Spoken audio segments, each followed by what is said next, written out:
देहेन्द्रियैर्विना जीवान् जडतुल्यान् विलोक्य हि जगदसर्जकं वन्दे श्रीरामं हनुमत्प्रभुम्।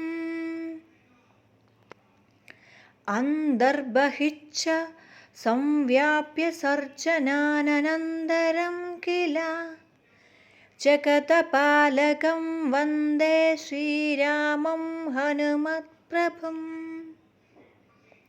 जीवांशव्यथितान् दृष्ट्वा तेषां हि कर्मजालतः जगत्संसारकं वन्दे श्रीरामं हनुमत्प्रभुम्।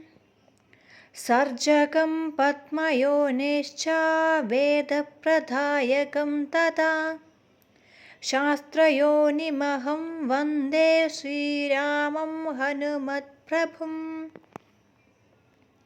विभूतिद्वयनादं च दिव्यदेहगुणं तथा आनन्दाम्बुनिधिं वन्दे श्रीरामं हनुमत्प्रभुम्। सर्वविधं च सर्वेशं सर्वकर्मफलप्रदम् सर्वश्रुत्यनिधं वन्दे श्रीरामं हनुमत्प्रभुम्।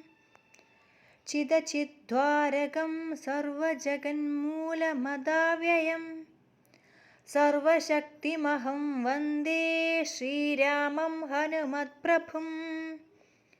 प्रभाणां सूर्यवच्चाथा विशेषाणां विशिष्टवत् जीवनां शंसिनं वन्दे श्रीरामं हनुमत्प्रभुम्।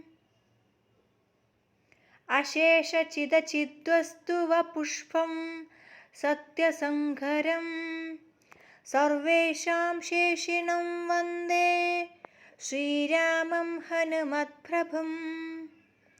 सकृत्प्रभक्तिमात्रेण देहिनां दैन्यशालिनां सर्वेभ्यो भयथं वन्दे श्रीरामं हनुमत्प्रभुम्।